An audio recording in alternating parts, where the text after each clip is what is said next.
Alors, petit bonus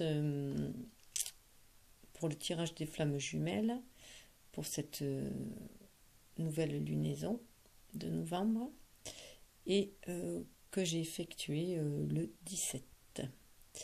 Donc, qui symboliquement représente le 17, l'étoile, le guide, hein, nos espoirs. Donc, je suis une adepte des jeux divinatoires, donc depuis toujours, donc j'ai différents supports voilà, avec lesquels je m'amuse. Je m'amusais jusqu'à présent que pour moi. Et donc je voudrais faire partager un peu en fait leur message. Voilà. Donc là j'ai petit bonus avec les runes, avec ce joli coffret de runes qui est bien adapté aux guerriers spirituels, aux guerriers de lumière. Moi, place de guerrier, je préfère utiliser chevalier. Du coup, il n'y a plus le mot guerre et que c'est beaucoup plus noble. Voilà. Donc, j'ai laissé les énergies ambiantes qu'il y avait sur le lien de flamme jumelle, hein, avec les réponses angéliques qui nous disaient qu'il y avait quelque chose de mieux. Donc, il fallait se montrer patient et qu'il fallait avoir confiance. Confiance en soi, en l'univers et en l'autre aussi. Avec cette carte de l'oracle bleu qui parlait de l'élévation que j'ai mis sur ma belle statue qui pour moi symbolise les flammes jumelles, le lien éternel, voilà, en forme 8, la destinée qui est de se réunifier et l'énergie que nous envoie l'archange Michael qui nous parle d'énergie, voilà, étant sous sa protection, voilà, qui parle de création, donc on sent le feu qui monte. Et plusieurs petites pierres pour celles-là, les marines, pour faciliter la communication, avoir une communication beaucoup plus claire entre les jumeaux. Voilà. L'œil de tigre pour la protection. Ça, c'est la malachite qui permet une bonne gestion des émotions, hein, face aux grandes douleurs et aux grandes douleurs de la vie. Elle offre la possibilité d'assurer ses obligations quotidiennes en toutes circonstances. Forte et stable, elle permet de lever nos idéaux et de ne jamais s'en détourner. Voilà, donc nous aide à avoir de la persévérance. Donc, je trouve que sur le lien, c'était très bien. Après, j'ai mis aussi... C'est des pierres qui m'ont appelé.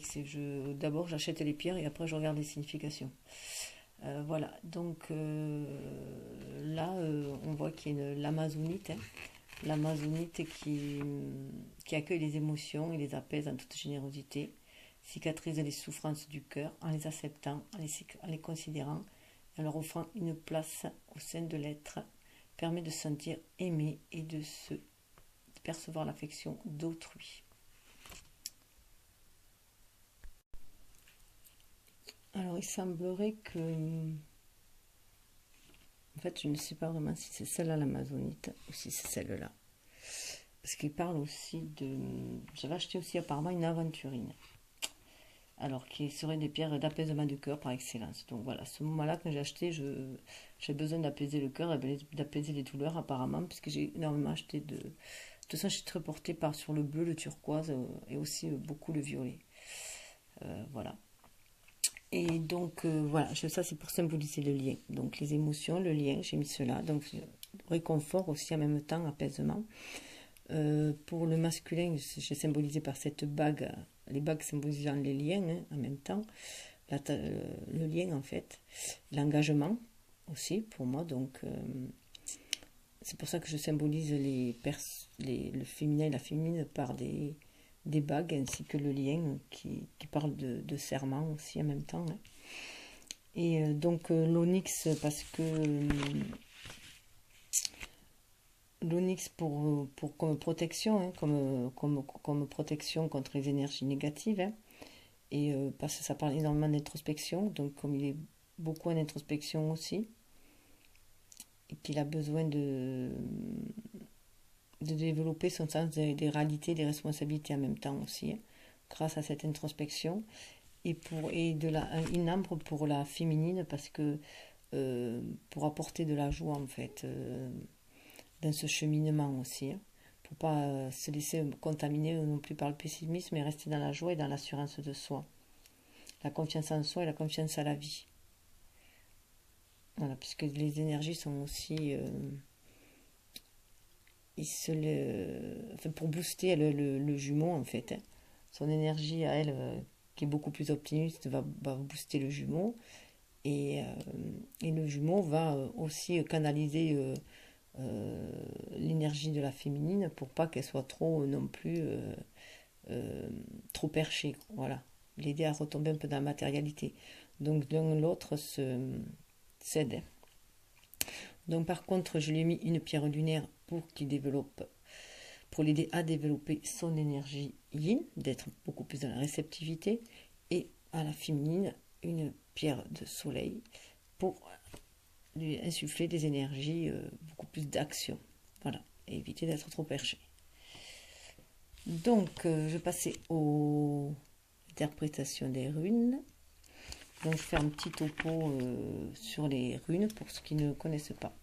Alors le mot rune évoque spontanément l'ancien alphabet sacré des peuples scandinaves et germaniques. Cependant, les runes ne furent pas toujours réservées aux civilisations du Nord. Elles font partie de notre très ancien patrimoine européen, qui nous a été transmis depuis l'âge de bronze. On peut voir en elles le plus ancien système divinatoire européen encore utilisé.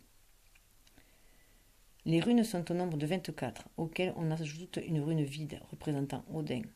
Ces 24 runes sont divisées en 3 aïtirs, ou familles de 8 runes dédiées chacune à une divinité. L'Aïtir de Frey, dieu de la fertilité, de la paix et de l'abondance. Cet Aïtir est dédié au corps et au monde matériel. L'Aïtir de Heimdall, dieu de la lumière et du feu, c'est l'Aïtir du Weird, autrement dit du destin et de l'âme. Et l'Aïtir de Tyr, dieu de la guerre et de la victoire, c'est l'Aïtir de l'esprit et de l'illumination. Voilà, donc j'ai posé un peu les... Donc ça nous vient nous des Vikings, des Goths, mais des Celtes et aussi, et les Gaulois avaient des origines celtiques, donc c'est pour ça que ça nous parle énormément aussi pour nous Français. Alors, je vais poursuivre avec l'interprétation de Ralph Blum qui a écrit cet oracle.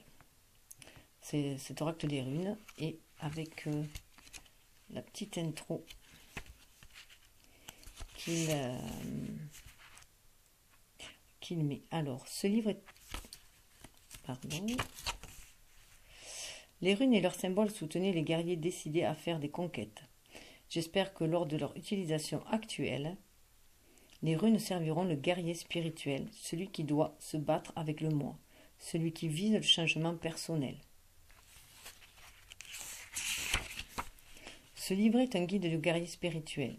Dans son combat pour la prise de conscience, celui-ci pratique la vérité absolue, sans anxiété, seul et quels que soient les résultats. Il sait toujours que l'important est d'avoir un présent véritable. L'acquisition de la sagesse exige du temps, sans parler de celui nécessaire pour apprendre à réfléchir. La voie du guerrier spirituel ne convient pas à tout le monde, bien qu'elle soit ouverte à toutes les personnes souhaitant affronter ces défis. S'embarquer sur cette voie, c'est cultiver le moi du témoin, le gardien intérieur, celui capable de discuter de manière utile à travers les runes. Alors, le véritable voyage de découverte n'est pas la recherche de nouveaux paysages, mais le regard nouveau. Marcel Proust. Alors, pour le masculin, nous avons perte, l'initiation, une chose cachée, question secrète. Je vais m'avancer un petit peu plus. Voilà. Rune hiératique ou mystérieuse, perte désigne ce qui dépasse nos faibles pouvoirs de manipulation. Associé au phénix, l'oiseau mystique qui se consume dans le feu et renaît de ses cendres, cette rune est du côté du ciel, de l'inconnaissable. Elle agit de manière secrète et dissimulée. Ici, de puissantes forces de changement sont à l'œuvre. Pourtant, les achèvements ne sont pas partagés facilement ou de bon cœur. Après tout, la complétude est un grand secret. En ce qui concerne l'aspect terre-à-terre, il se peut qu'il y ait des surprises. des récompenses ou des gains non anticipés. Le vol de l'aigle, quant à lui, symbolise la nature humaine de cette rune. S'élever dans les airs, loin de tout problème. S'élever au-dessus du flux et du reflux incessant de la vie ordinaire. Afin de gagner une vision élargie, tout est indiqué ici. Perse est au cœur de l'initiation. Rien d'extérieur n'a d'importance, sauf lorsqu'il vous montre son reflet interne. Cette rune est concernée par la strate la plus profonde de votre être, le rocher sur lequel se base votre destin. Pour certains, Perse signale une mort. Si nécessaire, laissez aller tout, sans exception. C'est le renouvellement de l'esprit qui est en jeu. Donc là, la rune est à l'endroit. Donc là, voilà, on voit qu'il va acquérir une vision beaucoup plus large et que le destin le guide et qu'il est guidé, qu'il y a une guidance, le destin le guide, l'univers le guide vers sa destinée. Et il va y avoir de l'inattendu, de l'imprévu qui va bouleverser sa vie quand même. Hein. Et il va avoir des révélations. Il est sur un chemin vraiment initiatique. Il va y avoir des prises de conscience chez lui, qui souvent se feront malgré lui. Hein. Mais il doit... c'est sa destinée, donc voilà, les choses vont être là, les synchronicités vont être là pour qu'il s'éveille, hein, pour qu'il s'éveille à lui, qu'il s'éveille à soi. Mais cela risque d'être un peu douloureux parce que ça risque de perturber son quotidien. Ça me fait penser un peu à la tour, à la maison Dieu. À la maison Dieu dans le tarot. Mais ce sera toujours salutaire, c'est pour son salut. Là, on pourrait ajouter ce que dit Sénèque, hein, le destin conduit celui qui accepte, celui qui refuse, il le traîne. Donc, tout va aller pour le mieux s'il se laisse embarquer dans ce flux et reflux, s'il n'y a aucune résistance. S'il se laisse aller, tout ira pour le mieux au final. Mais des choses imprévues vont lui tomber dessus, qui vont lui permettre d'avoir cette prise de conscience, d'y voir beaucoup plus clair et d'être sur son chemin, voilà, son chemin de sa destinée. Mais chacun a toujours son libre arbitre aussi, donc tout dépend de si ses désirs d'humain, hein, d'être incarné, vont dans le sens du désir de son âme. Et s'il est bien connecté à la source, s'il se laisse guider par son intuition pour mener ses actions. Et s'il désire vraiment se réunifier avec sa flamme jumelle. Alors pour la jumelle, la féminine, elle aussi, le destin en fait est là. Hein. C'est la rune vierge, l'inconnaissable, le divin, Odin, rien que cela. La fin est vierge, le commencement est vierge, c'est la rune de la foi totale, qui doit être tenue pour la preuve stimulante de votre contact intime avec votre destin, qui maintes fois se lève comme le phénix des cendres de ce que nous appelons sort. On retrouve encore le phénix. L'apparition de cette rune peut annoncer une mort, mais la mort est généralement symbolique et peut se rapporter à toute partie de votre vie telle que vous la vivez maintenant. Pour le guerrier spirituel, abandonnez le contrôle est le défi ultime. Ici, l'inconnaissable vous informe qu'il est à l'œuvre dans votre vie. Cette absence renferme le potentiel pur, en même temps en gestation et vide. Cette rune comporte la totalité de l'être, tout ce qui doit être actualisé. Le tirage à la rune vierge peut faire monter en surface nos peurs les plus profondes. Est-ce que je vais échouer? Serais-je abandonné? Serais-je éloigné? Notre plus grand bien, nos possibilités les plus réelles, tous nos rêves fertiles sont compris dans cette absence. Cette rune exige de la bonne volonté et de l'acceptation, car comment pourriez-vous exercer le contrôle sur ce qui n'a pas encore de forme? La rune vierge exige souvent plutôt un acte de courage qu'un saut sans rien dans le vide. Son tirage est un test direct de foi. L'inconnaissable représente la voie du karma. La somme totale de vos actions et leurs conséquences, vos leçons pour la vie présente. Pourtant, cette rune enseigne que les dettes karmiques anciennes se modifie et évolue à mesure que vous changez et évoluez. Rien n'est prédestiné. C'est le pouvoir créatif de l'inconnu qui fait signe. À chaque fois que vous tirez la rune vierge, prenez courage. Sachez que le travail de changement personnel progresse dans votre vie. Donc elle est vraiment en progression. En progression, elle va vers sa destinée. Et elle...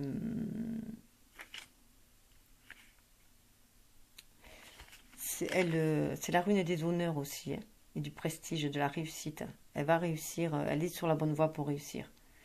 Mais c'est une reconnaissance obtenue grâce aux efforts faits grâce au mérite.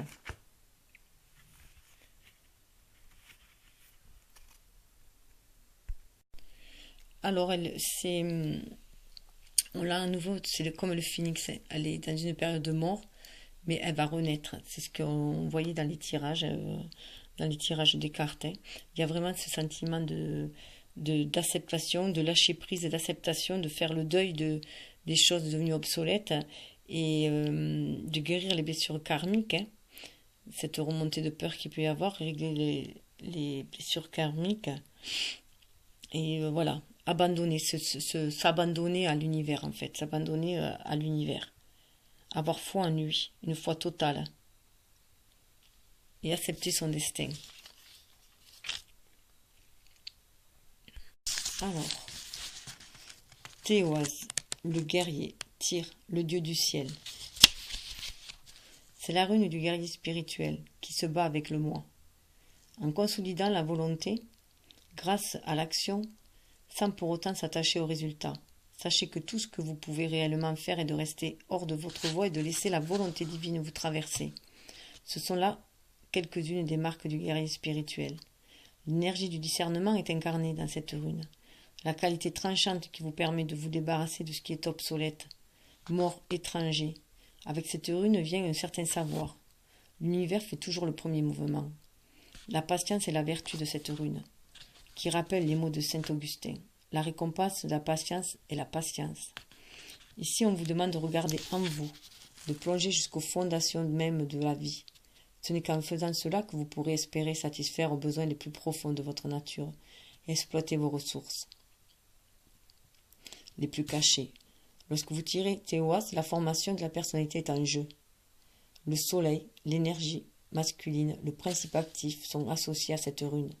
Le besoin de conquête est fort, spécialement la conquête de soi. Une poursuite de toute une vie qui exige conscience, ténacité et désir d'entreprendre votre passage avec compassion et confiance totale. Lorsque cette rune est tirée en réponse à un problème relationnel, elle signale que la relation est tant opportune que providentielle.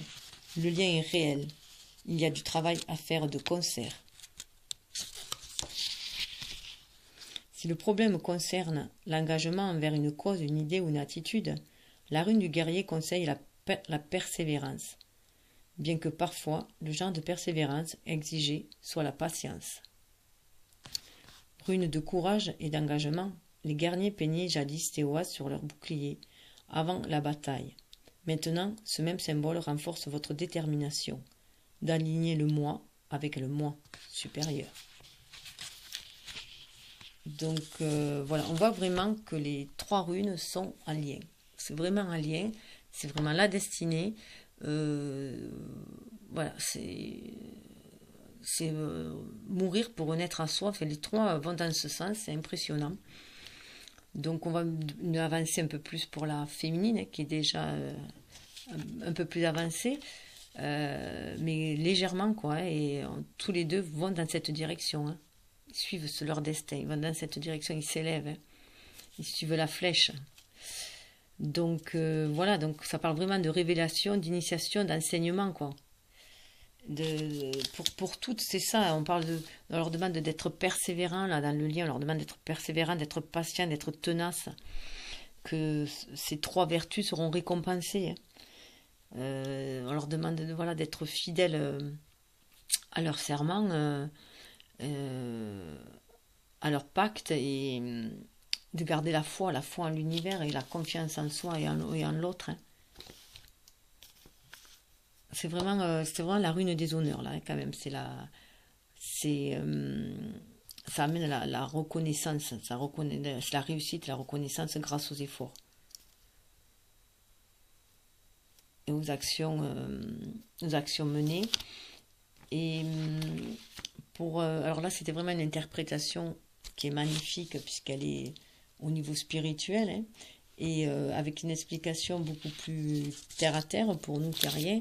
Euh, voilà ce que les mots-clés, je veux dire les mots-clés, hein, de Péort, c'est le barde ou le cornéadé. Le jeu, l'humour, l'esprit, la musique, le chant, la fête, le hasard, le mystère, les gains inespérés. C'est les guides de l'au-delà, aide de l'au-delà, les guides, communion, réjouissance, révélation inattendue, notion inattendue, imprévue. Donc voilà, on le voit bien, tout est là. C'est vraiment aussi, il est connecté, il est comme le barde, il est connecté. Euh, il se laisse emporter par le murmure de son âme, hein, par cette musique divine qu'il entend, qu'il inspire, hein. En plus, moi, pour ma part, mon jumeau est musicien, donc ça me parle énormément. Il est musicien, il adore les mots, voilà. Il écrit des chansons, donc ça parle énormément. Et c'est la personne, voilà, connectée. Le barde, il est aussi dans l'initiation, donc il va sur ce chemin initiatique et il avance avec quand même confiance, il suit les synchronicités, hein. Suit les synchronicités, il suit les signes, enfin, il accueille les synchronicités, je veux dire, il y prête attention, il suit les signes et il est de plus en plus connecté. Alors que ce soit en introspection ou en extériorisation, parce qu'il est aussi dans la vie, il n'est pas tout le temps en introspection. Donc il est connecté à l'univers, connecté au ciel et à la terre, quoi. Il est aligné, il s'aligne en fait. Et il est ouvert, avec ce parle d'ouverture aussi, il est ouvert à l'inconnu, je dirais. Il est ouvert à l'inconnu, voilà, et à l'invisible, au monde invisible. Il est ouvert à cette idée-là. Il a un esprit large, voilà. Il est prêt à accepter, à recevoir et à accepter les opportunités, l'imprévu. Malgré quelques réticences qu'il risque d'avoir, il est mentalement prêt, je dirais, spirituellement prêt. Après, peut-être pas intellectuel, peut-être pas son ego risque de le bloquer. Mais son âme est prête à recevoir tout cela pour avancer sur ce cheminement vers leur destinée, vers la réunification. Alors, cette rune-là, c'est weird, ouais, c'est le destin. La rue de vide, du sacré, la rune du sacré, du destin, le zéro, l'énergie infinie, la part de fortune, qui nous dit ne vous préoccupez de rien, tout est entre les mains de Dieu. C'est le destin qui frappe à la porte, c'est l'évolution spirituelle. Donc là, vraiment, elle est que positive en plus, cette carte. Voilà, c'est que du positif dans cette carte. Et dans la troisième, les maîtres mots tirent, c'est le dieu de la guerre, mais c'est aussi la rune de l'amour, hein. C'est la lance qui mène, la lance qui, mais comme pour le Sagittaire, on va rentrer bientôt en Sagittaire, hein, qui, voilà, dès qu'on a un objectif, on émet l'intention et on vise droit dans la cible et on reste sur cette cible-là. Voilà, on met toute notre attention sur cette cible-là, sur l'objectif. Ça parle de l'homme, de la virilité, de l'amour passionné, partagé et durable. Le bonheur, la naissance, la fécondité, mouvement, motivation et la lutte pour l'harmonie. Donc il y a vraiment un sentiment de lutte du coup, hein, aussi. C'est quand même le dieu de la guerre, c'est le dieu de tous les dieux, hein, mais pour la bonne cause. C'est pour la bonne cause et c'est pour l'amour, quoi, tout simplement. Bon, ben voilà, j'espère que ce petit bonus avec les runes va réveiller le phénix qui est en vous, voilà, et vous permettre de vous retrouver dans les flammes de votre autre phénix. Voilà, namasté et bon cheminement. guerrier de lumière ou chevalier spirituel. Pour moi, je préfère. Bye bye. Un dernier petit zoom. Voilà.